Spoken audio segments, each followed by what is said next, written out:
ಬಾರಿ ಜೆಡಿಎಸ್ಗೆ ಮತ ನೀಡಿ ಈ ನಮ್ಮ ಪಂಚರತ್ನ ಯೋಜನೆಗೆ ಬಲ ನೀಡಿ. ಈ ಬಾರಿ ಜೆಡಿಎಸ್ಗೆ ಮತ ನೀಡಿ ಈ ನಮ್ಮ ಪಂಚರತ್ನ ಯೋಜನೆಗೆ ಬಲ ನೀಡಿ. ಮುಂದಿನ 5 ವರ್ಷ ಅಧಿಕಾರ ನಮಗೆ ಕೊಡಿ, ಈ ನಮ್ಮ ಪಂಚರತ್ನ ಯೋಜನೆಗೆ ಬಲ ನೀಡಿ. ಕುಮಾರಣ್ಣನ ಮುಖ್ಯಮಂತ್ರಿ ಮಾಡಿ. ಪಂಚರತ್ನ ಯೋಜನೆ ಪಂಚರತ್ನ ಯೋಜನೆ ಪಂಚರತ್ನ ಯೋಜನೆ ಪಂಚರತ್ನ ಯೋಜನೆ.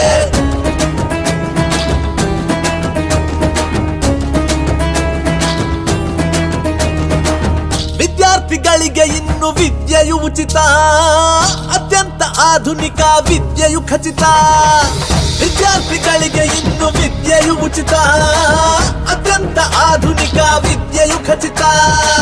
ಶಾಲೆನ ತೆಗೆಯುತ್ತೀವಿ ನೀವಿರುವಲ್ಲೇ, ವಿದ್ಯೆಗೆ ಆದ್ಯತೆಗೆ ಹೊಸ ಬಗೆ ಶಾಲೆ. ಶಾಲೆನ ತೆಗೆಯುತ್ತೀವಿ ನೀವಿರುವಲ್ಲೇ, ವಿದ್ಯೆಗೆ ಆದ್ಯತೆಗೆ ಹೊಸ ಬಗೆ ಶಾಲೆ. ಇನ್ನೆಂದು ಪೋಷಕರು ಚಿಂತಿಸಬಾರದು, ಯಾವುದೇ ವಿದ್ಯಾರ್ಥಿ ಕಷ್ಟಪಡಬಾರದು. ಪಂಚರತ್ನ ಯೋಜನೆ ಪಂಚರತ್ನ ಯೋಜನೆ ಪಂಚರತ್ನ ಯೋಜನೆ ಪಂಚರತ್ನ ಯೋಜನೆ.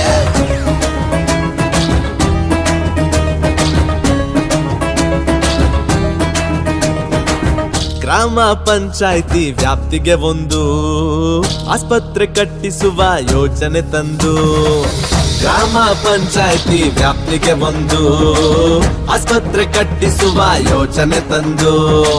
ತುಂಬಾನೇ ಹೈಟೆಕ್ ಆಸ್ಪತ್ರೆಯ ಕಟ್ಟೋದೆ ನಮ್ಮ ಕನಸು ನೀಡಿರಿ ಜೊತೆಯ. ತುಂಬಾನೇ ಹೈಟೆಕ್ ಆಸ್ಪತ್ರೆಯ ಕಟ್ಟೋದೆ ನಮ್ಮ ಕನಸು ನೀಡಿರಿ ಜೊತೆಯ. ಆರೋಗ್ಯ ಸಂಪತ್ತು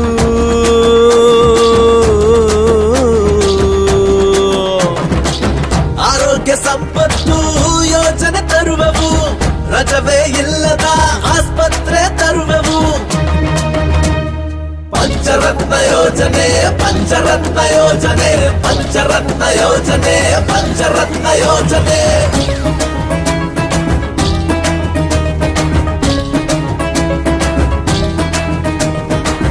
ರೈತ ಚೈತನ್ಯ ಯೋಜನೆ ನಮದು, ರೈತರ ಆತ್ಮಹತ್ಯೆ ಮುಂದೆ ಇರದು. ರೈತ ಚೈತನ್ಯ ಯೋಜನೆ ನಮದು, ರೈತರ ಆತ್ಮಹತ್ಯೆ ಮುಂದೆ ಇರದು. ಸಾಲನೆ ಮಾಡದಂತ ಸ್ವಾವಲಂಬನೆ, ಚಿಂತೆಯ ಕಳೆಯುವಂತ ರೈತ ಯೋಜನೆ. ಸಾಲನೆ ಮಾಡದಂತ ಸ್ವಾವಲಂಬನೆ, ಚಿಂತೆಯ ಕಳೆಯುವಂತ ರೈತ ಯೋಜನೆ. ಬೆಳೆದ ಬೆಳೆಗಳಿಗೆ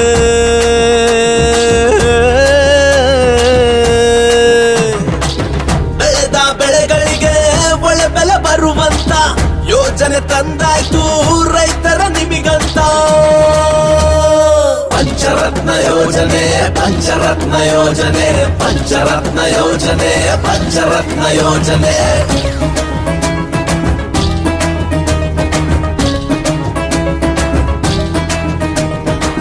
ಯುವನವ ಮಾರ್ಗದಲ್ಲಿ ಮಹಿಳೆ ನಡೆಯಲಿ, ಅದಕ್ಕೆ ಹಂಗಿಲ್ಲದೆ ಸ್ವತಂತ್ರವಾಗಿ ಆಡಳಿತ ನಡೆಸ್ತಕ್ಕಂಥ ಅವಕಾಶವನ್ನು ನಮ್ಮ ಪಕ್ಷಕ್ಕೆ ತಾವು ನೀಡಿದರೆ ನಿಮ್ಮ ಎಲ್ಲ ಕಷ್ಟಗಳನ್ನು ಬಗೆಹರಿಸಬೇಕು ಅಂತಲೇ ಈ ಪಂಚರತ್ನ ಅಂತಕ್ಕಂಥ ಒಂದು ಕಾರ್ಯಕ್ರಮಗಳನ್ನು ಈ ರಾಜ್ಯದಲ್ಲಿ ತರಬೇಕು ಅಂತ ಇದ್ದೇವೆ.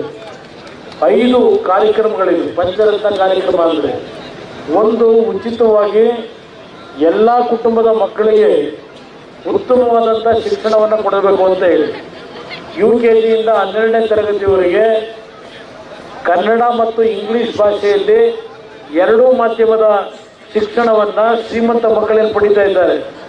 ಆ ರೀತಿಯ ಶಿಕ್ಷಣವನ್ನು ಪ್ರತಿ ಹಳ್ಳಿಯಲ್ಲಿ ನೀವು ಕಲಿಯಬೇಕು ಅನ್ನೋದು ನಮ್ಮ ಒಂದು ಕಾರ್ಯಕ್ರಮ. ₹1 ಖರ್ಚಿಲ್ಲದೆ, ಯಾವ ಸಾಲ ಸೋಲ ಮಾಡಿದೆ. ಮತ್ತು ಆರೋಗ್ಯದ ತೊಂದರೆ, ಕೆಲವು ಆರೋಗ್ಯದ ತೊಂದರೆನಲ್ಲಿ 20 ಲಕ್ಷ 15 ಲಕ್ಷ ಖರ್ಚು ಮಾಡಬೇಕು. ನಿಮ್ಮ ಭೂಮಿಗಳು ಮಾರಾಟ ಮಾಡ್ತೀರಿ ಉಳಿಸ್ಕೊಳ್ಳೋಕೆ, ಜೀವ ಉಳಿಸ್ಲಿಕ್ಕೆ ಬೀದಿಗೆ ಬರ್ತೀರಿ, ಸಾಲ ಮಾಡ್ಕೊತೀರಿ. ಅದರಿಂದ ಸರ್ಕಾರದಿಂದಲೇ ಅದು ಎಷ್ಟು ಲಕ್ಷ ರೂಪಾಯಿಗಳಾಗಲಿ ಸಂಪೂರ್ಣವಾಗಿ ಹಣವನ್ನು ಆ ಕಾಯಿಲೆಗಳಿಗೆ ಸರ್ಕಾರವೇ ದುಡ್ಡು ಕಟ್ಟಬೇಕು. ಅದೊಂದು ಹೊಸ ಕಾರ್ಯಕ್ರಮವನ್ನು ಈ ರಾಜ್ಯದಲ್ಲಿ ತರೋದಷ್ಟೇ ಅಲ್ಲ, ಪ್ರತಿ ಗ್ರಾಮ ಪಂಚಾಯಿತಿಯ ಮಟ್ಟದಲ್ಲಿ 30 ಹಾಸಿಗೆಗಳಿರ್ತಕ್ಕಂಥ ಆಸ್ಪತ್ರೆಗಳನ್ನು ನಿರ್ಮಾಣ ಮಾಡಿ ನಿಮಗೆ ಹಳ್ಳಿಗಳಲ್ಲೇ ಉಚಿತವಾದಂಥ 24 ಗಂಟೆ ಆರೋಗ್ಯದ ಸೇವೆಯನ್ನು ಕೊಡಬೇಕು ಪ್ರತಿ ಬಡ ಕುಟುಂಬಗಳಿಗೆ. ಇದು 2ನೇ ಕಾರ್ಯಕ್ರಮ. ರೈತರ ಏನೊಂದು ಕಷ್ಟಗಳನ್ನು ಗಮನಿಸಿದ್ದೇವೆ. ಇವತ್ತು ಹೆಚ್ಚಿನ ಸಂಖ್ಯೆಯಲ್ಲಿ ನೀವು ಇರ್ತಕ್ಕಂಥವರು ರೈತರೇ ಇದ್ದೀರಿ. 2 ಬಾರಿ ಈ ರಾಜ್ಯದಲ್ಲಿ ನಾನು ಮುಖ್ಯಮಂತ್ರಿ ಇದ್ದಾಗ 2006ರಲ್ಲಿ ಮುಖ್ಯಮಂತ್ರಿ ಇದ್ದಾಗಲೂ ರೈತರು ಸಾಲ ಮನ್ನಾ ಮಾಡಿಕೊಂಡೆ. 2ನೇ ಬಾರಿ ನನಗೆ ಸಂಪೂರ್ಣವಾದ ಬಹುಮತ ಬರಲಿಲ್ಲ. ನಾನು ರೈತರಿಗೆ ಹೇಳಿದೆ, ಆತ್ಮಹತ್ಯೆ ಮಾಡ್ಕೋಬೇಡಿ, ನಮ್ಮ ಸರ್ಕಾರ ಬಂದರೆ ನಿಮ್ಮ ಸಂಪೂರ್ಣ ಸಾಲ ಮನ್ನಾ ಮಾಡಿಕೊಡ್ತೀವಿ ಅಂತ ಹೇಳಿ. ಆ ಒಂದು ಹಿನ್ನೆಲೆಯಲ್ಲಿ ನನಗೆ ಸಂಪೂರ್ಣ ಬಹುಮತ ಕೊಡಲಿಲ್ಲ ಈ ರಾಜ್ಯದ ಜನ. 37 ಅಭ್ಯರ್ಥಿಗಳು ಗೆದ್ದರು ನಮ್ಮ ಪಕ್ಷದಿಂದ. ಇನ್ನೊಂದು ಪಕ್ಷದ ಜೊತೆ ಸರ್ಕಾರ ಮಾಡಬೇಕಾದ್ರೆ ಕಾಂಗ್ರೆಸ್ನವರು ಸಾಲ ಮನ್ನಾ ಬೇಡ ಅಂದರು. ನಮ್ಮ ಕಾರ್ಯಕ್ರಮ ಮುಂದುವರಿಬೇಕು, ಸಾಲ ಮನ್ನಾಗೆ ಸಂಪೂರ್ಣ ಬಹುಮತ ಬಂದಿಲ್ಲ ಅಂತೇಳಿ ರೈತರ ಹತ್ರ ಕಾರಣ ಸಬ್ಬಬೇಡಿ ಅಂದರು. ನಾನು ಒಂದೇ ಮಾತು ಹೇಳಿದೆ, ನನ್ನ ರೈತರು ಕಷ್ಟದಲ್ಲಿದ್ದಾರೆ, ಅವ್ರಿಗೆ ಮಾತು ಕೊಟ್ಟಿದ್ದೇನೆ, ನಿಮ್ಮ ಕಾರ್ಯಕ್ರಮಗಳನ್ನು ಮುಂದುವರಿಸಿ. ರೈತರು ಸಾಲ ಮನ್ನಾ ಮಾಡ್ತಕ್ಕಂಥ ನನ್ನ ಜವಾಬ್ದಾರಿ ಯಾವ ಕಾರಣಕ್ಕೂ ಹಿಂದೆ ಸರಿಯಲ್ಲ ಅಂತ ಹೇಳಿ 25,000 ಕೋಟಿ ಹಣವನ್ನು 26 ಲಕ್ಷ ಕುಟುಂಬಗಳಿಗೆ 14 ತಿಂಗಳಲ್ಲಿ ಸಾಲ ಮನ್ನಾಗೆ ಹಣ ಕೊಟ್ಟಿದ್ದೇನೆ. ನನ್ನ ರೈತ ಬಂಧುಗಳಿಗೆ ಮನವಿ ಮಾಡ್ತೇನೆ, ಇವತ್ತು ಇಷ್ಟೆಲ್ಲ ನಿಮ್ಮ ಬದುಕಿಗೆ ನಾನು 2 ಬಾರಿ ನಿಮ್ಮ ಕಷ್ಟಗಳಿಗೆ ಸ್ಪಂದಿಸಿದ್ದೇನೆ. ಸ್ವತಂತ್ರ ಸರ್ಕಾರ ಇಲ್ಲದೆ ಇದ್ರು ಪುನಃ ನೀವು ಕಾಂಗ್ರೆಸ್ ಬಿಜೆಪಿಗೆ ಮತ ಯಾಕೆ ಕೊಡ್ತಾ ಇದ್ದೀರಿ? ನಿಮ್ಗೇನು ಮಾಡಿಕೊಟ್ಟಿದ್ದಾರೆ?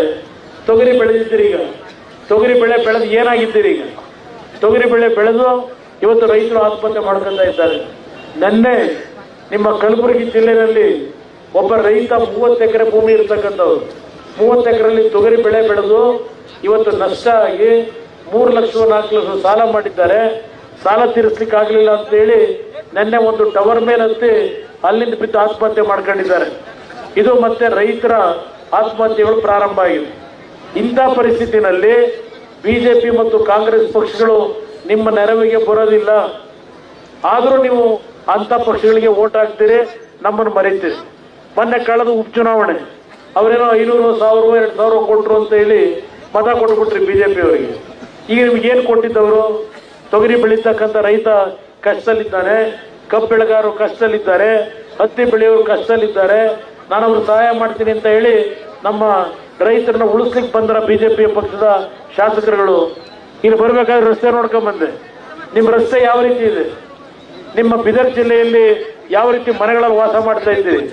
ಮಣ್ಣಿನ ಗೋಡೆ ಮೇಲ್ಗಡೆ ಒಂದು ತಗಡು ಶೀಟ್ ಹಾಕಿದ್ದೀರಿ, ಅದ್ರ ಮೇಲೆ ಕಲ್ಲುಗಳು ಹಾಕಿದ್ದೀರಿ, ಅದರಲ್ಲಿ ಜೀವನ ಮಾಡ್ತೀರಿ. ನಿಮಗೆ ಉತ್ತಮವಂತ ಮನೆ ಇಲ್ಲ ಅಂತ ಹೇಳಿ ನಮ್ಮ ತಾಯಂದ್ರಲ್ಲಿ ಏನು ಹೇಳ್ತಾ ಇದ್ದೀರಿ? ನನ್ನ ಪಂಚರತ್ನ ಕಾರ್ಯಕ್ರಮದಲ್ಲಿ ಈ ರಾಜ್ಯದಲ್ಲಿ ಯಾರಿಗೆ ಮನೆ ಇಲ್ಲ, ನಿವೇಶನ ಇಲ್ಲ ಈ ರಾಜ್ಯದಲ್ಲಿ. ಕೊಡಗಿನಲ್ಲಿ ನಾನೇನು ಮನೆ ಬಿದ್ದೋದಾಗ ಅದನ್ನು 18ನೇ ಇಸ್ವಿನಲ್ಲಿ ಮನೆ ಬಿದ್ದೋಯ್ತು, ಮಳೆ ಬಂದು ಅಲ್ಲಿ ಜನಕ್ಕೆ 9,85,000 ರೂಪಾಯಿ ಖರ್ಚು ಮಾಡಿ 2 ಬೆಡ್ರೂಮಿನ ಮನೆ ಕಟ್ಕೊಟ್ರು. ಅಲ್ಲಿ ಬಿಜೆಪಿ ಏನು ಕೊಟ್ಟರು? ಇಲ್ಲಿ ಉತ್ತರ ಕರ್ನಾಟಕದಲ್ಲಿ ಮಳೆ ಆಗಿ ಮನೆಗಳು ಬಿದ್ದೋದ್ವಲ್ಲ, 5 ಲಕ್ಷ ಕೊಡ್ತೀವಿ ಅಂತ ಘೋಷಣೆ ಮಾಡಿದ್ರು. ಯಾರಿಗೆ 5 ಲಕ್ಷ ಕೊಟ್ಟರು? ಮನೆ ಬಿದ್ದೋದರಿಗೆ ಏನೂ ಕೊಡಲಿಲ್ಲ ಬಿಜೆಪಿ ಸರ್ಕಾರದಲ್ಲಿ. ಅದರಿಂದ ಇವತ್ತು ನಿಮಗೆ ನಾನು ಮನವಿ ಮಾಡ್ತೇನೆ, ನನ್ನ ರೈತ ಬಂಧುಗಳಿರಲಿ, ಯುವಕರಿಗೆ ಉದ್ಯೋಗ, ಬೀದರ್ ಜಿಲ್ಲೆಯಲ್ಲಿ 1 ಲಕ್ಷ ಉದ್ಯೋಗ ಸೃಷ್ಟಿ ಮಾಡಬೇಕು ಅಂತ ಹೇಳಿ ನಾನು 2ನೇ ಬಾರಿ ಮುಖ್ಯಮಂತ್ರಿ ಆದಾಗ ಬೀದರ್ನ ಒಂದು ಇಂಡಸ್ಟ್ರಿಯಲ್ ಕ್ಲಸ್ಟರ್ ಮಾಡಲಿಕ್ಕೆ ತೀರ್ಮಾನ ಮಾಡಿದ್ದನ್ನ ರದ್ದು ಮಾಡಿದ್ರು ಬಿಜೆಪಿ ಸರ್ಕಾರ ಬಂದು. ಇದು ಯುವಕರಿಗೆ ಕೊಟ್ಟಂತ ಕೊಡುಗೆ. ಬ್ಯಾಕ್ಲಾಗ್ ಇದ್ದನಲ್ಲೂ ಮೋಸ, ಸಬ್ ಇನ್ಸ್ಪೆಕ್ಟರ್ ಆಯ್ಕೆನಲ್ಲೂ ಮೋಸ, ಎಲ್ಲದರಲ್ಲೂ ದುಡ್ಡು. ಈ ರೀತಿ ದುಡ್ಡು ಹೊಡೆದು ನಿಮಗೆ ದುಡ್ಡು ಹಂಚಿ ಓಟ ಕೇಳಲಿಕ್ಕೆ ಬರ್ತಾರೆ. ದುಡ್ಡು ಯಾರ್ದು? ನಿಮ್ಮ ದುಡ್ಡು. ಅದು ರಾಜ್ಯದ 6.5 ಕೋಟಿ ಜನತೆ ಕಟ್ಟತಕ್ಕಂಥ ತೆರಿಗೆ ಹಣ ನಿಮ್ಮ ದುಡ್ಡನ್ನ ಅಲ್ಲಿ ಲೂಟಿ ಹೊಡೆದು ಅದೇ ದುಡ್ಡು ಕೊಟ್ಟು ಮತ ಹಾಕ್ಸ್ಕೊಳ್ಳಕ್ಕೆ ಬರ್ತಾರೆ. ಈ ಬಾರಿ ದಯವಿಟ್ಟು ಯೋಚನೆ ಮಾಡಿ ತೀರ್ಮಾನ ಮಾಡಿ. ನಮ್ಮ ಸ್ತ್ರೀ ಶಕ್ತಿ ಗುಂಪಿನ ನನ್ನ ಸಂಘದ ಸದಸ್ಯರು ಏನಿದ್ದೀರಿ, ಹೆಣ್ಣುಮಕ್ಕಳು, 2,50,000, 1 ಲಕ್ಷ ಸಾಲ ಏನು ಪಡೆದಿದ್ದೀರಿ? ಸರ್ಕಾರವನ್ನು ನೀವು ಆಶೀರ್ವಾದ ಮಾಡಿ. ನಮ್ಮ ಖಾದ್ರಿ ಅವರು ಇವತ್ತು ಏನು ಅಭ್ಯರ್ಥಿ ಮಾಡಿದ್ದೇವೆ, ಜಾತಿಯ ಹೆಸರಿನಲ್ಲಿ ರಾಜಕಾರಣ ಬೇಡ, ನಿಮ್ಮ ಬದುಕನ್ನು ಕಟ್ಟಲಿಕ್ಕೆ ಯಾರು ನಿಮಗೆ ನೆರವು ನೀಡ್ತಾರೆ ಅಂತ ಪಕ್ಷವನ್ನು ನೆನೆಸ್ಕೊಳ್ಳಿ ಒಂದು ಬಾರಿ. ಇವತ್ತು ಒಂದು ಬಾರಿ ಈ ರಾಜ್ಯದಲ್ಲಿ ನಮ್ಮ ಖಾದ್ರಿ ಅವರು ನಮ್ಮ ಪಕ್ಷದ ಅಭ್ಯರ್ಥಿ ಏನಿದ್ದಾರೆ, ನನಗೋಸ್ಕರವಾಗಿ ಓಟ್ ಕೊಡಿ. ಖಾದ್ರಿ ಅವರೆಲ್ಲ ಅಭ್ಯರ್ಥಿ, ಕುಮಾರಣ್ಣ ಅವರು ಅಭ್ಯರ್ಥಿ ಅಂತೇಳಿ ತೀರ್ಮಾನ ಮಾಡಿ ನೀವು ಈ ರಾಜ್ಯದಲ್ಲಿ ಈ ಒಂದು ಬಾರಿ ಸ್ಪಷ್ಟವಾದ ಸರ್ಕಾರ ಕೊಟ್ಟರೆ ನಮ್ಮ ಸ್ತ್ರೀ ಶಕ್ತಿ ಗುಂಪಿನ ನಿಮ್ಮ ಸಾಲ ಸಂಪೂರ್ಣ ಮನ್ನಾ ಮಾಡಿಕೊಡೋದು ಅಷ್ಟೇ ಅಲ್ಲ, ಎಲ್ಲ ಸಂಪೂರ್ಣ ಸರ್ಕಾರವೇ ಮನ್ನಾ ಮಾಡಿಕೊಡ್ತೀವಿ. ಅದಷ್ಟೇ ಅಲ್ಲ, ನಿಮಗೆ ಮತ್ತೆ ಬದುಕಲಿಕ್ಕೆ ಕೆಲವು ತರಬೇತಿ ಕೊಟ್ಟು ಸರ್ಕಾರದಿಂದ ಸಾಲದ ರೂಪದಲ್ಲ, ನೇರವಾಗಿ ನಿಮ್ಗೆ ಹಣ ಕೊಟ್ಟು ಶಾಶ್ವತವಾದ ಬದುಕನ್ನು ನೀವು ಮಾಡಲಿಕ್ಕೆ, ನಿಮ್ಮ ಕುಟುಂಬ ನಿರ್ವಹಣೆ ಮಾಡಲಿಕ್ಕೆ ಕೆಲವು ಕಾರ್ಯಕ್ರಮಗಳನ್ನು ಕೊಡ್ತಾ ಇದ್ದೇವೆ. ಅದನ್ನು ಬಳಕೆ ಮಾಡ್ಕೊಳ್ಳಿ. ನೀವು ನಮ್ಮ ತಾಯಂದ್ರಿಗೆ ಹೇಳ್ತೀನಿ, ಸೀರೆ ಕೊಡ್ತಕ್ಕಂಥದ್ದು ಇಲ್ಲ ಕುಕ್ಕರ್ ಕೊಡ್ತಕ್ಕಂಥದ್ದು ಏನೋ ಮಾಡ್ತಾವ್ರಲ್ಲ ಈಗ ಕೆಲವು ಭಾಗದಲ್ಲಿ, ಅದಕ್ಕೆಲ್ಲ ಮರಳಾಗಬೇಡಿ. ಅದರಿಂದ ಏನ್ ಸಿಗ್ತದೆ ನಿಮಗೆ? 500 ರೂಪಾಯಿ ಕೊಟ್ರೆ, 1000 ರೂಪಾಯಿ ಕೊಟ್ರೆ ಒಂದು 4 ದಿವಸಕ್ಕೆ ಅನುಕೂಲ ಆಗ್ಬೋದು. ಮತ್ತು ವರ್ಷವೆಲ್ಲ ಮತ್ತೆ ನೀವು ಕಷ್ಟ ಅನುಭವಿಸಲೇಬೇಕು. ಅದರಿಂದ ಇದೆಲ್ಲ ಬಿಟ್ಟು ಈ ಬಾರಿ ಜನತಾದಳಕ್ಕೆ ನೀವು ಆಶೀರ್ವಾದ ಮಾಡಿದ್ರೆ 800 ರೂಪಾಯಿ ಏನಿದೆ ಮಾಸಾಶನ 2500 ರೂಪಾಯಿ ಮಾಡ್ಕೊಡ್ತೀವಿ ತಿಂಗಳಿಗೆ. ಪ್ರತಿ ತಿಂಗಳು 1ನೇ ತಾರೀಕು ಬರಬೇಕು. 8 ತಿಂಗಳಾದರೂ ಇನ್ನೂ ದುಡ್ಡು ಬರಲಿಲ್ಲ ಅಂತ ಹೇಳ್ತಾರೆ ಕೆಲವಳ್ಳಿನ. ಈ ಮಾಸಾಶನ ನಿಮಗೆ ಬರಬೇಕಾದದ್ದು. ಅಂಗವಿಕಲರಿಗೆ 2500 ರೂಪಾಯಿ ಮಾಡ್ಕೊಡ್ತೀವಿ. ಅದಷ್ಟೇ ಅಲ್ಲ, 65 ವರ್ಷ ಮೇಲ್ಪಟ್ಟಿರ್ತಕ್ಕಂಥ ಈ ರಾಜ್ಯದ ಪ್ರತಿ ಕುಟುಂಬದ ತಂದೆ ತಾಯಿದ್ರು ಅವರ ಕೊನೆಗಾಲದಲ್ಲಿ ನೆಮ್ಮದಿಯಿಂದ ಬದುಕಲಿಕ್ಕೆ 5,000 ರೂಪಾಯಿಗಳು ಪ್ರತಿ ತಿಂಗಳು ಅವರ ಅಕೌಂಟಿಗೆ ದುಡ್ಡು ಬರಾಗಿ ಮಾಡ್ಕೊಡ್ತೀವಿ. ಇದು ನನ್ನ ಕಾರ್ಯಕ್ರಮ. ಅದಷ್ಟೇ ಅಲ್ಲ, ರೈತರಿಗೆ ಪಕ್ಕದ ತೆಲಂಗಾಣದಲ್ಲಿ ಯಾವ ರೀತಿಯಲ್ಲಿ ಮಳೆ ಪ್ರಾರಂಭ ಆದಾಗ ಸರ್ಕಾರದಿಂದಲೇ 10,000 ರೂಪಾಯಿಗಳನ್ನ ಇವತ್ತು ರೈತರು ಕೊಡ್ತಾ ಇದ್ದಾರೆ. ಅಲ್ಲಿ ಸಾಲ ತಗೋಬೇಕಾಗಿಲ್ಲ, ನೀವು ಬ್ಯಾಂಕ್ ಹೋಗಿ 10,000 ರೂಪಾಯಿನ ತೆಲಂಗಾಣದಲ್ಲಿ ಅವ್ರೇನು ಕೊಡ್ತಾರೆ ಅದೇ ರೀತಿಯಲ್ಲಿ ನೀವು ತೊಗರಿ ಬೆಳಿತೀರೋ, ಕಡಲೆ ಬೆಳಿತೀರೋ, ಮತ್ತಿನ್ಯಾವ್ದು ಬೆಳೆ ಹಾಕೋತೀರಿ ಅದಕ್ಕೆ ಬಿತ್ತನೆ ಮತ್ತು ರಸಗೊಬ್ಬರಕ್ಕೆ ಸರ್ಕಾರವೇ ಸಂಪೂರ್ಣ ಹಣ ಕೊಟ್ಟು ನೀವು ಸಾಲಗಾರರಾಗದೆ ಇವತ್ತು ಖರೀದಿ ಮಾಡ್ತಕ್ಕಂಥದ್ದಕ್ಕೆ ಕಾರ್ಯಕ್ರಮ ಮಾಡಿಕೊಡ್ತೀನಿ. ಒಂದು ಬಾರಿ ನನ್ನನ್ನು ಪರೀಕ್ಷೆ ಮಾಡಿ. ಇವತ್ತು ಬಿಜೆಪಿ ಕಾಂಗ್ರೆಸ್ಸು ಇದು ವ್ಯಾಮೋಹ ಬಿಟ್ಟು ಒಂದು ಬಾರಿ ನನಗೋಸ್ಕರವಾಗಿ ನಿಮ್ಮ ಬದುಕು ಕಟ್ಟಲಿಕ್ಕೆ, ನಿಮ್ಮ ಕುಟುಂಬಗಳು ಬದುಕಲಿಕ್ಕೆ ಒಂದು ಅವಕಾಶ ಜನತಾದಳಕ್ಕೆ ತಾವು ನೀಡಿ. ನಿಮ್ಮ ಕುಟುಂಬದ ಮಕ್ಕಳ ಉದ್ಯೋಗ, ನಿಮ್ಮ ಕುಟುಂಬದಲ್ಲಿ ಯಾರಿಗೆ ಮನೆ ಇಲ್ಲ ಮನೆ ಕಟ್ಕೊಡ್ತಕ್ಕಂಥದ್ದು, ನಿಮ್ಮ ನೆಮ್ಮದಿಯ ಬದುಕಿಗೆ ನಾನು ಯಾವ ರೀತಿಯ ಕಾರ್ಯಕ್ರಮ ಕೊಡಬೇಕು ಅಂತ ಇದ್ದೇನೆ. ಅದು ಕಾರ್ಯಕ್ರಮ ತರಬೇಕು ಅಂದರೆ ಮತ್ತೆ ನಾನು 40-50 ಸೀಟು ಗೆದ್ದು ಕಾಂಗ್ರೆಸ್ ಬಿಜೆಪಿ ಜೊತೆಗೂಡಿ ನಾನು ಸರ್ಕಾರ ಮಾಡ್ಲಿಕ್ಕೆ ಆಗಲ್ಲ. ಯಾಕೆಂದ್ರೆ ಅವರಿಗೆ ದುಡ್ಡಿನ ವ್ಯಾಮೋಹ, ಇವತ್ತು ಹಣ ಲೂಟಿ ಮಾಡೋದೇ ಅವ್ರ ಕೆಲಸ. ಆ ದೃಷ್ಟಿಯಿಂದ ಒಂದು ಬಾರಿ ಸ್ವತಂತ್ರವಾದ ಸರ್ಕಾರವನ್ನ ನೀವು ಕೊಡ್ಬೇಕಾ? 2 ಎಕರೆ ಟೊಮೆಟೊ ಹಾಕಿದಾನೆ ಪಾಪ, ಬೆಳೆ ನಾಶ ಆಗಿದೆ. ಈಗ ನಾನು 2006 ಮುಖ್ಯಮಂತ್ರಿ ಇದ್ದಾಗ ಈ ಒಂದು ಭಾಗದಲ್ಲಿ ಕಬ್ಬು ಬೆಳೆದ್ರು. ಆ ಕಡೆ ನಿಮ್ಮ ಉಮರಾಬಾದ್ ಭಾಗದಲ್ಲಿ ಕಬ್ಬು ಬೆಳೆಗಾರರು ಮಾರಾಟ ಮಾಡೋಕ್ಕಾಗಲಿಲ್ಲ, ಒಣಗೋಗಿತ್ತು ಕಬ್ಬೆಲ್ಲ.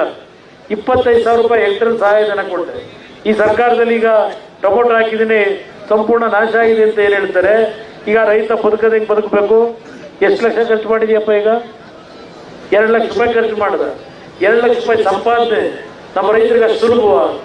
ಸಂಪೂರ್ಣ ಟೊಮೊಟೊ ಬೆಳೆ ನಾಶ ಆಗಿದೆ. ಈ ಮಾತನ್ನೇನು ಹೇಳ್ತಾರೆ? ಇದಕ್ಕೆ ಕಾರ್ಯಕ್ರಮ ಕೊಡಬೇಕು. ನನ್ನ ರೈತರು ಬೆಳೆ ನಾಶ ಆದಾಗಲೂ ನೆಮ್ಮದಿಯಿಂದ ಬದುಕಲಿಕ್ಕೆ ಯಾವ ರೀತಿಯಲ್ಲಿ ನಿಮ್ಗೆ ಹಣ ವಾಪಸ್ ಬರಬೇಕು, ಇದೆಲ್ಲದರ ಕಾರ್ಯಕ್ರಮ ತರಬೇಕು ಅನ್ನೋದು ನನ್ನ ಉದ್ದೇಶನ ಇಟ್ಕೊಂಡಿದ್ದೇನೆ. ದಯವಿಟ್ಟು ನನ್ನ ಹಿರಿಯರಿಗೆ, ತಾಯಂದರಿಗೆ, ಯುವಕರಿಗೆ ಮನವಿ ಮಾಡ್ತೇನೆ, ನಿಮ್ಮ ಬದುಕು ಸರಿಯಾಗಬೇಕು ಅನ್ನೋದಿದ್ರೆ 75 ವರ್ಷ ಆಯಿತು ಸ್ವಾತಂತ್ರ್ಯ ಬಂದು. 75 ವರ್ಷದ ಸರ್ಕಾರಗಳು ಬಡತನ ಏನಾದರೂ ಸರಿಪಡಿಸಿದ್ದಾರ? ರೈತರ ಬದುಕನ್ನು ಸರಿಪಡಿಸಿದಾರ? ಯೋಚನೆ ಮಾಡಿ, ಬಾರಿ ತೀರ್ಮಾನ ಮಾಡಿ. ಭತ್ತದ ಹೊರೆ ಹೊತ್ತಿರ್ತಕ್ಕಂಥ ಮಹಿಳೆ ಗುರುತಿಗೆ ಮುಂದಿನ ಮೇ ತಿಂಗಳು ಚುನಾವಣೆ ಬರಬಹುದು, ಇನ್ನು 4 ತಿಂಗಳಲ್ಲಿ. ತಮ್ಮ ಆಶೀರ್ವಾದ ಒಂದು ಬಾರಿ ನನಗೋಸ್ಕರವಾಗಿ ತಾವು ಕೊಡ್ತಕ್ಕಂಥ ಮತ ನಾನು ಅಧಿಕಾರಿಗೆ ಬರಬೇಕು ಅಂತ ಅಲ್ಲ, ನಿಮ್ಮ ಬದುಕನ್ನು ಸರಿಪಡಿಸ್ಕೊಡ್ಲಿಕ್ಕೆ ಈ ರಾಜ್ಯದ 6.5 ಕೋಟಿ ಜನತೆಯ ಕಷ್ಟಗಳನ್ನು ಪ್ರತಿನಿತ್ಯ ನೋಡ್ತಾ ಇದ್ದೇನೆ. ಆ ಬದುಕನ್ನು ಸರಿಪಡಿಸಲಿಕ್ಕೆ ನಾನು ಈ ಮಾತು ಹೇಳ್ತಾ ಇದ್ದೇನೆ. ಮೊನ್ನೆ ಇದರಲ್ಲಿ ನಿಮ್ಮ ಪಕ್ಕದ ಆಳಂದ ವಿಧಾನಸಭಾ ಕ್ಷೇತ್ರ ಆಳಂದ ಪಟ್ಟಣದಲ್ಲಿ ಒಬ್ಬ ನೇಕಾರರ ಬೀದಿನಲ್ಲಿ ಕಿರಾಣಿ ಅಂಗಡಿ ಇಟ್ಕೊಂಡು ಜೀವನ ಮಾಡ್ತಾ ಇದ್ದಾರೆ. ಅದೇ ಸಿದ್ದೇಶ್ವರ ಅಕ್ಕ ಅಂತ ಹೇಳಿ. ಆ ವ್ಯಕ್ತಿ ಅವರ ಹೆಂಡತಿಗೆ ಕಾಯಿಲೆ ಬಂದು ಚಿಕಿತ್ಸೆ ಕೊಡಿಸ್ಲಿಕ್ಕೆ ಹೋಗಿ ಸಾಲ ಮಾಡ್ಕೊಂಡ್ರು. ಸಾಲ ತೀರಿಸ್ಲಿಕ್ಕೆ ಆಗಲಿಲ್ಲ. ಆ ಕಿರಾಣಿ ಅಂಗಡಿಯಲ್ಲಿ ಬರ್ತಕ್ಕಂಥ ಲಾಭ ಅವ್ರಿಗೆ ಉಪಯೋಗ ಬಂದಿಲ್ಲ. ಕೊನೆಗೆ ಜೀವನ ಬೇಸತ್ತು ಅವ್ರು ಜನ್ಮ ಕೊಟ್ಟಂತ 2 ಮಕ್ಕಳನ್ನ 3 ದಿವಸದಿಂದ ಆ ಸ್ಕೂಲಿಂದ ಮಕ್ಕಳನ್ನ ಕರ್ಕೊಂಡ್ಬಂದು ಮನೆಗೆ ಬರ್ಬೇಕಾದ್ರೆ ಆ 2 ಮಕ್ಕಳನ್ನ ಬಾವಿಗೆ ತಳ್ಳಿ ಈ ವ್ಯಕ್ತಿನ ಬಾವಿಗಾರಿ ಆ ಮಕ್ಕಳನ್ನು ಸಾಯಿಸಿ ಇವನು ಆತ್ಮಹತ್ಯೆ ಮಾಡ್ಕೊಂಡಿದ್ದಾನೆ. ಆ ಹೆಂಡತಿ ಈಗ ಕಾಯಿಲೆ ಬಂದಿರತಕ್ಕಂಥ ಹೆಂಡತಿ ದಿಕ್ಕು ದೆಸೆ ಇಲ್ಲದೆ ಇವತ್ತು ಮನೇಲಿ ಕಣ್ಣಲ್ಲಿ ನೀರು ಹಾಕೊಂಡು ಕೂತಿದ್ದಾಳೆ. ಇದು ಈ ರಾಜ್ಯದಲ್ಲಿ ಹಲವಾರು ಬಡ ಕುಟುಂಬಗಳ ಸಮಸ್ಯೆ. ಇದನ್ನ ಶಾಶ್ವತವಾಗಿ ಸರಿಪಡಿಸ್ಲಿಕ್ಕೆ ನಿಮ್ಮ ಒಂದು ಮನವಿಗೆ ನಿಮ್ಮ ಮುಂದೆ ಇಡ್ಲಿಕ್ಕೆ ಏನು ಬಂದಿದ್ದೇನೆ. ತೀರ್ಮಾನ ನಿಮ್ಮದು. ನಾನೇನಾದರೂ ಒಳ್ಳೆ ಕೆಲಸ ಮಾಡಿದ್ದೇನೆ, ನಾನು ಹೇಳಿದಂಥ ರೀತಿಯಲ್ಲಿ ಬಡವರ ಪರವಾಗಿ ಕೆಲಸ ಮಾಡಿರ್ತಕ್ಕಂಥದ್ದು ನಿಮ್ಮ ಹೃದಯದಲ್ಲಿದ್ದರೆ ಒಂದು ಬಾರಿ ಜನತಾದಳವನ್ನು ಬೆಂಬಲಿಸಿ. ನಿಮ್ಗೆಲ್ರಿಗೂ ಭಗವಂತ ಒಳ್ಳೇದು ಮಾಡಲಿ. ಎಲ್ರಿಗೂ ನಮಸ್ಕಾರ. ಕುಮಾರಸ್ವಾಮಿ ಅವರಿಗೆ ವಾಗ್ದಾನ ಮಾಡ್ಯಾರ. ಕುಮಾರಸ್ವಾಮಿ ಅವ್ರ ಸರ್ಕಾರ ಬಂದು ಅವ್ರು ಮುಖ್ಯಮಂತ್ರಿ ಆಗಿನ ದಿನ ಇಡೀ 24 ಗಂಟೆ ಕರೆಂಟ್ ಕೊಡೋರಿದ್ದವು. 24 ಗಂಟೆ ಕೊಡ ಹೇಳನ್ರಿ ಕಾಂಗ್ರೆಸ್ ಬಿಜೆಪಿಗೆ ರೈತರ ಪರವಾಗಿ ಏನ್ ಮಾಡ್ತಾರ ಅಂತ ಹೇಳಿ ಬಜಾರಿ ನೀವು ಈಗ ನೋಡ್ರಮ್ಮ, ನೀವೆಲ್ಲ ಮೈನತ್ ಮಾಡಿ ಸಂಘದಲ್ಲಿ ಸಾಲ ತಗೊಂಡಿರ ಇಲ್ಲ? ಏಟೇಟ್ ತಗೊಂಡಿರ ಹೇಳ್ರಿ? ಒಂದೊಂದು ಲಕ್ಷ ರೂಪಾಯಿ. ಎಷ್ಟು ವರ್ಷ ಆಯ್ತಮ್ಮ ತಗೊಂಡಿ? 5 ವರ್ಷ. ಏಟ್ ಕಟ್ಟಿರಿ ಆತನ? ತಿಂಗಳಿಗೆ 2,000 ರೂಪಾಯಿ. ಅಂದ್ರೆ 2 ಬಡ್ಡಿ ಆಯ್ತಣ್ಣ. ಅದು 2 ಬಡ್ಡಿ ಆಯ್ತು ನೋಡಿ. ತೊಗರಿ ಒಣ ಈ ಮನ್ನ ಈ ಬಿಜೆಪಿ ಸರ್ಕಾರ ಎದುರು ನಾ ಏಟ್ ಮಾತಾಡಿ ಅಸೆಂಬ್ಲಿದಾಗ ಗೊತ್ತದ. ತೊಗರಿ ಹೋಗ್ಯಾದ, ಎಲ್ಲ ಹೋಗ್ಯಾದ. ಕುಮಾರಸ್ವಾಮಿ ಅವ್ರು 25,000 ಕೋಟಿ ಮನ್ನಾ ಮಾಡ್ಯಾರ. ನೀವು ಒಂದು 5,000 ಕೋಟಿ ಕೊಡ್ರಿ ಅಂತ ಹೇಳಿ ಏಟ್ ಹೇಳಿದ್ರು. ಇವಕ್ಕ ನಾ ಕಣ್ಣಿಲ್ಲ, ನಾ ಬಾಯಿಗಿಲ್ಲ, ನಾ ಕಿವಿ ಇಲ್ಲ. ಈ ಬಿಜೆಪಿ ಸರ್ಕಾರಕ್ಕೆ ಇವ್ರು ಏನು ಕೇಳಲ್ಲ. ಅದಕ್ಕಮ್ಮ ಕುಮಾರಸ್ವಾಮಿ ಅವರು ಇವ್ರು ಗೊತ್ತಲ್ಲ, ಇವರು ನೋಡಿರಿ ಟಿವಿದಾಗ ನೋಡಿರಿ. ನೋಡ್ರಿ ನಿಮ್ ಕಿಸ್ಮ ಚಲೋ ಅಲ್ಲ. ನಿಮ್ 3 ತರ ಬಂದಾರ. ನೀವೆಲ್ಲ ರೈತರಿದ್ರಿ. 1 ಲಕ್ಷ ರೂಪಾಯಿ ಮನ್ನಾ ಮಾಡಾಕಿದೀವಮ್ಮ ನಾವು ಆಲ್ರೆಡಿ. 2 ಸಲ ಓದಾಯ್ತ. ಅದಕ್ಕ ಈ ಒಂದು ತೀರ್ಮಾನ ತಗೊಂಡಾರ. ರಾಜ್ಯದಲ್ಲಿ ಎಲ್ಲೆಲ್ಲಿ ಹೆಣ್ಮಕ್ಳು ಸಂಘದಾಗ ಸಾಲ ಮಾಡಿರಿ ಏನಂತ್ರಿ? ಈಗ ಜನವರಿ ನಡುವಾಗ ಇನ್ನ 5 ತಿಂಗಳದಾಗ 4-5 ತಿಂಗಳದಾಗ ನಮ್ಮ ಸರ್ಕಾರ ಆಯ್ತದೆ. ಯಾರ್ದು ಅಲ್ಲ, ಜನತಾ ಸರ್ಕಾರ, ರೈತರ ಸರ್ಕಾರ ಆಯ್ತದೆ. ಇದು ಗೊತ್ತಾಯ್ತಾ? ನಮ್ಮ ಸರ್ಕಾರ ಬಂದು ಕುಮಾರಸ್ವಾಮಿ ಅವರು ಮುಖ್ಯಮಂತ್ರಿ ಆಗೋದರ ಗ್ಯಾರಂಟಿ ಅದ. ಗೊತ್ತಾಯ್ತಾ? 24 ತಾಸು ಒಳಗಡೆ ಏನಂತ್ರಿ? 24 ತಾಸು ಒಳಗಡೆ ನಿಮ್ದೆಷ್ಟು ಸಂಘದ ಸಾಲ ಅದಲ್ಲ ಅಷ್ಟೆಲ್ಲ ಮಾಫ್ ಮಾಡಿರ್ತೀವಿ. ಎಲ್ಲ ಮಾಫ್. ಆ ಬ್ಯಾಂಕಿಂಗ್ ನೀವು ರೊಕ್ಕ ಕಟ್ಟೋದಿಲ್ಲ, ಸರ್ಕಾರ ನಾವು ಕಟ್ಟಾಕ್ತೀವಿ. ನಿಮ್ ಕಡೆ ನಾವು ಕಟ್ಟಾಕ್ತೀವಿ. ಏನಂತ್ರಿ? ಅದಕ್ಕೆ ನೀವು ಏನು ಫಿಕರ್ ಮಾಡ್ಬೇಡಿ. ಗೊತ್ತಾಯ್ತಾ? JDS ಹೆಂಗ್ ಗೆಲ್ಲಿಸ್ಬೇಕು, ನಮ್ ಖಾದ್ರಿಗೆ ಹೆಂಗ್ ಗೆಲ್ಲಿಸ್ಬೇಕು ಅಂತ ಇಟೇ ಲೆಕ್ಕ ಹಾಕಿರಿ. ನೀವು ಸವಾಲ್ ಹಾಕಿರಿ ಬೇರೆಯವರಿಗೆ. ಕುಮಾರಣ್ಣವ್ರ ಸಾಲ ಮನ್ನಾ ಮಾಡಿದ್ರು, ಇನ್ನೊಂದು ಮಾಡಿದ್ರು. ನೀವೇನ್ ಮಾಡಿದ್ರಪ್ಪ? ಇವತ್ತು 24 ಗಂಟೆ ಕರೆಂಟ್ ಕೊಡ್ತೇವಲ್ಲತ್ತು ನಾವು ಸರ್ಕಾರ ಬಜೆಟ್ಗೆ. ಇವತ್ತು 7 ಗಂಟೆ ಬರೋಬ್ಬರ್ ಕರೆಂಟ್ ಕೊಡಲ್ಲ ಹೊಂಟ್ರ ಅವರು. ಅದ್ರಲ್ಲಿ 4 ಸಲ ಟ್ರಿಪ್ ಆಯ್ತದ ಅದು. ಅದಕ್ಕ ನೀವೆಲ್ಲರೂ ಅಮ್ಮ, ಇದು ದೊಡ್ಡ ಮಾತಲ್ಲ. ಇಡೀ ಕರ್ನಾಟಕದಾಗ 1,500 ಕರೋಡ್ ಸಾಲ ಇದ್ರ ಬರೇ ಬೀದರ್ದಾಗ 550 ಕೋಟಿ ಇದೆ ಸಂಘದ ಸಾಲ. ಹೆಣ್ಮಕ್ಳದೇ, ಬರೇ ಹೆಣ್ಮಕ್ಳದು. ಅದಕ್ಕ ನೀವೆಲ್ಲರೂ ಇಷ್ಟು ದೊಡ್ಡ ಪ್ರಮಾಣದಲ್ಲಿ ಬಂದಿರಿ. ಮುಂದೆ ರೈತರದು, ಬಡವ್ರದು ಈ ಸರ್ಕಾರ ಬರ್ಬೇಕು. ಅದಕ್ಕ ಕುಮಾರಸ್ವಾಮಿ ಅವರು ಮಾತಾಡ್ತಾರೆ. ಎಲ್ಲ ಆತ್ಮೀಯ ಹಿರಿಯರೇ, ತಾಯಂದ್ರೆ, ಈಗೇನು ಬಂಡಪ್ಪ ಕಾಶ್ಯಪ್ ಅವರು ಮಾತನಾಡಿದ್ದಾರೆ, ನಮ್ಮ ಸ್ತ್ರೀ ಶಕ್ತಿ ಸ್ವಸಹಾಯ ಗುಂಪಿನ ನೀವು ಮಾಡಿರ್ತಕ್ಕಂಥ ಎಲ್ಲ ಸಾಲ ಸರ್ಕಾರ ರಚನೆಯಾದ 24 ಗಂಟೆ ಒಳಗೆ ನಿಮ್ಮ ಸಾಲ ಮನ್ನಾ ಮಾಡಿಕೊಡ್ತೀವಿ. ಬಿಜೆಪಿಗೆ ಓಟ್ ಹಾಕಿದ್ರಿ, ಕಾಂಗ್ರೆಸ್ ಓಟ್ ಹಾಕಿದ್ರಿ. ಏನಾದರೂ ಬಡವ್ರ ಕಷ್ಟಕ್ಕೆ ಬಂದ್ರ ಇವತ್ತವರೆಗೆ ರೈತರು ಸಾಲ ಮನ್ನಾ ಮಾಡೋದಾಗಲಿ ಇಲ್ಲ ಈ ರಸ್ತೆ ನೋಡ್ಕೊಂಡ್ಬಂದ. ಈಗ ನಮ್ಗೆ ಬರ್ಬೇಕಾದ್ರೆ ನಮ್ಮ ಭಾಗದಲ್ಲಿ ಈ ಥರ ರಸ್ತೆ ಇದೆ, ಊರೊಳಗೆ ಸೇರ್ತಾರೆ. ನನ್ನ ನೀವು ಎಲ್ಲರನ್ನೂ ಬಿಡ್ಕೊತೀರಿ, ನಮ್ಮನ್ನೆಲ್ಲ ಕರೆಸ್ಕೊತೀರಿ. ಈ ಥರ ರಸ್ತೆ ನಾವು ಓಡ್ಬಿಟ್ರೆ ತಲೆ ತಗ್ಗಿಸ್ಬೇಕು. ನಮ್ಮ ಭಾಗದಲ್ಲಿ ಈ ಥರ ಆದರೆ ಜನ ಓಡಿಸ್ಕೊಂಡ್ಬಿಡ್ತಾರೆ. ನೀವು ಪಾಪ ಎಲ್ಲರೂ ಗೌರವಯುತವಾಗಿ ಕಾಣ್ತೀರಿ. ನಿಮ್ದೆಲ್ಲ ಮುಕ್ತ ಮನಸ್ಸು ಈ ಭಾಗದಲ್ಲಿ ನಾನು ನೋಡಿದ್ದೀನಿ. ಇವತ್ತು ನಿಮ್ಮ ರೈತರ ಸಾಲ ಮನ್ನಾ ಮಾಡಿಕೊಡ್ತೀನಿ ಅಂತ ಹೇಳಿದ್ರು. ಕಳೆದ ಬಾರಿ 2016-17ರಲ್ಲಿ ಆತ್ಮಹತ್ಯೆಗಳೇನಾಗ್ತಾ ಇತ್ತು ರೈತ ಕುಟುಂಬದಲ್ಲಿ, ಅದು ನೋಡಿ ನಾನು ರೈತರಿಗೆ ಹೇಳಿದೆ, ಆತ್ಮಹತ್ಯೆ ಮಾಡ್ಕೋಬೇಡಿ, ನಿಮ್ಮ ಸಾಲ ಏನಿದೆ ಮನ್ನಾ ಮಾಡಿಕೊಡ್ತೀನಿ ಅಂತ. ನನಗೆ ಸಂಪೂರ್ಣ ಬಹುಮತ ಸರ್ಕಾರ ಬಂದಿರಲಿಲ್ಲ, ನಾವು ಗೆದ್ದಿದ್ದೆ 37 ಸೀಟು. ಆದರೂ ಸಹ ರೈತರು ಉಳಿಸ್ಬೇಕು ಅಂತೇಳಿ ಅವತ್ತು 25,000 ಕೋಟಿ ಹಣ ಹೊಂದಿಸ್ಬಿಟ್ಟು ರೈತರ ಸಾಲ ಮನ್ನಾ ಮಾಡಿಕೊಟ್ಟೆ 26 ಲಕ್ಷ ಕುಟುಂಬಗಳಿಗೆ. ದಯವಿಟ್ಟು ನಮ್ಮ ರೈತ ಬಂಧುಗಳಿಗೆ ಮನವಿ ಮಾಡ್ತೇನೆ. ಈಗ ನೀವು ತೊಗರಿ ಹೇಳಿದ್ರಿ, ತೊಗರಿ ಎಲ್ಲ ಹೋಗಿದೆ ಅಂತ ಹೇಳಿ. ನಿನ್ನೆ ಕಲಬುರಗಿನಲ್ಲಿ 30 ಎಕರೆ ಭೂಮಿ ತೊಗರಿ ಬೆಳೆ ಬೆಳೆದಿದ್ರು ಒಬ್ಬ ರೈತರು, ಬೆಳಗ್ಗೆ ಪತ್ರಿಕೆಯಲ್ಲಿ ಬಂದಿದೆ. ಅಲ್ಲಿ ಯಾವುದೋ ಟವರ್ ಮೇಲೆ ಹೋಗಿ ತೊಗರಿ ಸಂಪೂರ್ಣ ಬೆಳೆ ನಾಶ ಆಗಿದೆ ಅಂತೇಳಿ ಸಾಲ 3 ಲಕ್ಷ 4 ಲಕ್ಷ ಮಾಡ್ಕೊಂಡಿದ್ದೀನಿ ಅಂತೇಳಿ ಆ ಸಾಲ ತೀರ್ಸೋಕ್ಕಾಗಲ್ಲ ಅಂತೇಳಿ 30 ಎಕರೆ ಜಮೀನಿರೋರು ಮೇಲ್ಗಡೆ ಟವರ್ ಮೇಲಿಂದ ಬಿದ್ದು ಆತ್ಮಹತ್ಯೆ ಮಾಡ್ಕೊಂಡವ್ರು ನೆನ್ನೆ ಕಲಬುರಗಿನಲ್ಲಿ. ಇವತ್ತು ಬೆಳಗ್ಗೆ ಪತ್ರಿಕೆಯಲ್ಲಿ ಬಂದಿದೆ. ಇದು ನಮ್ಮ ರೈತರ ಬದುಕು.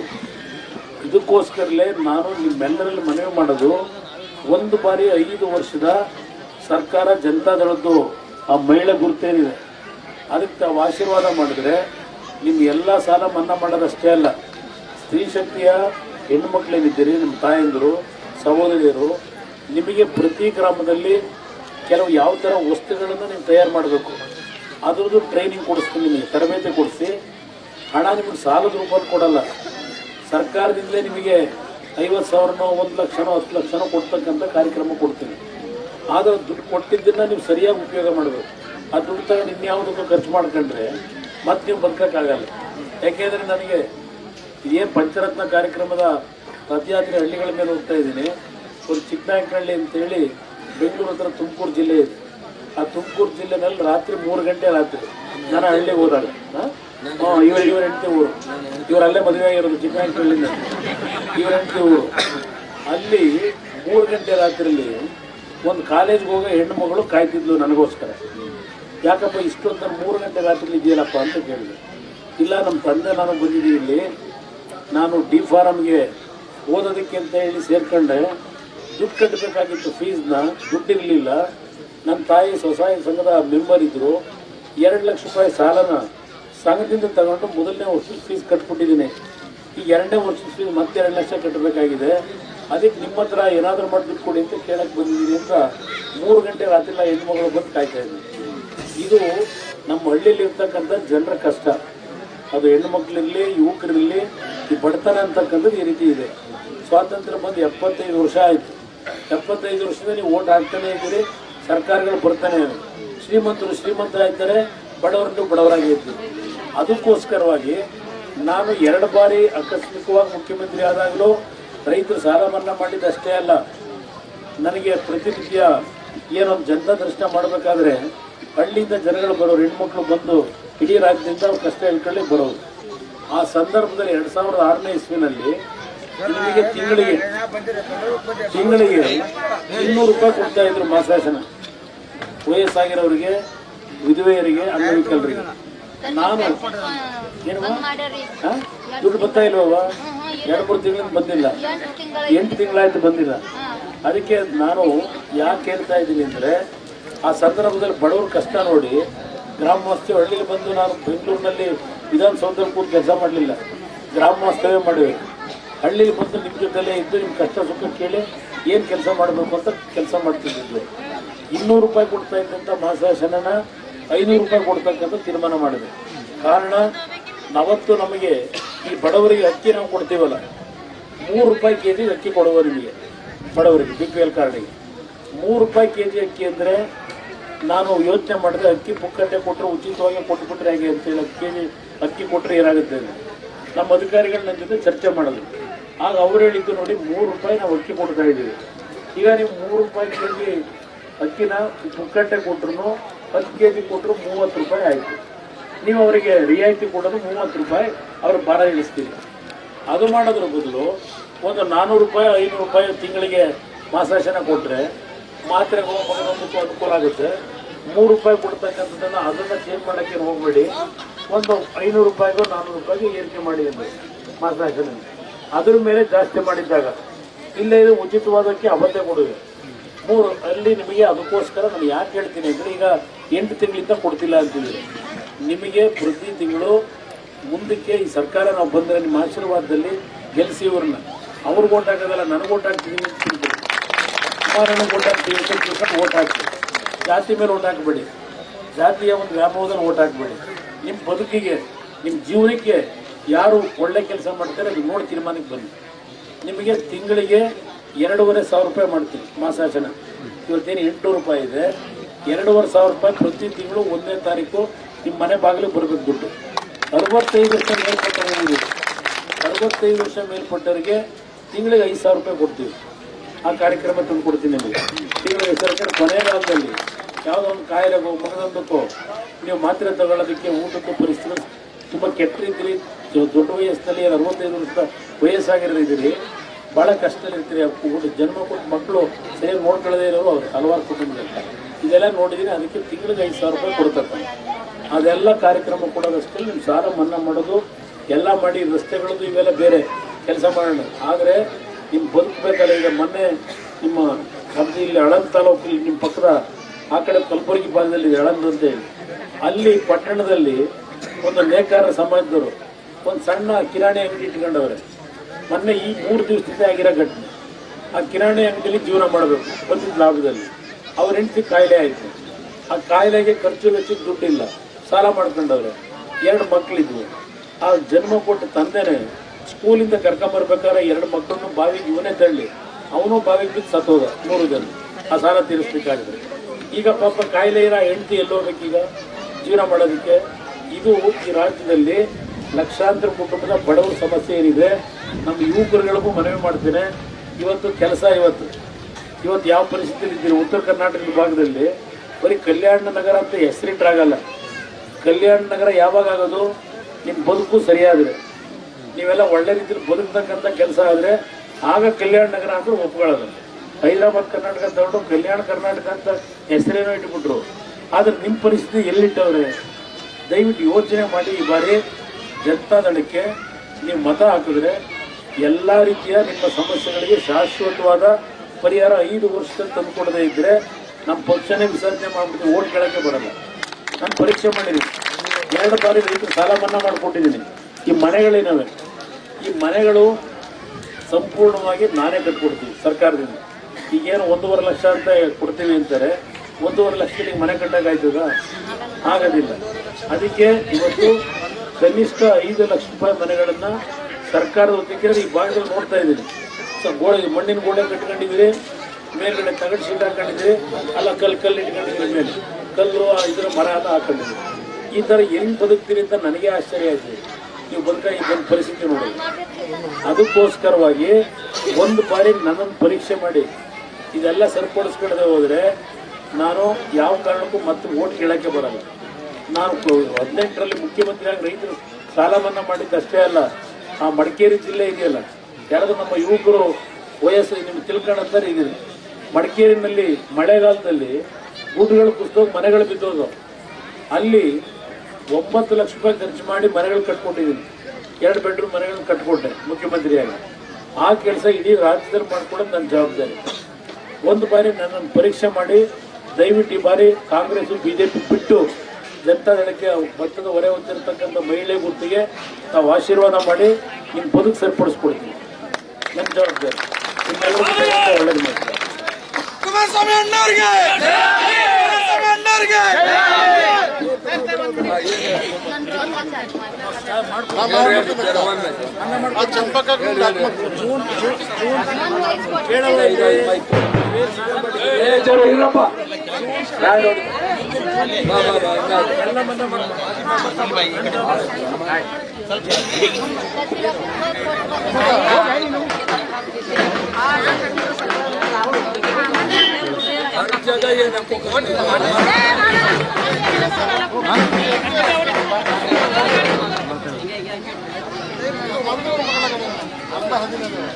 Ini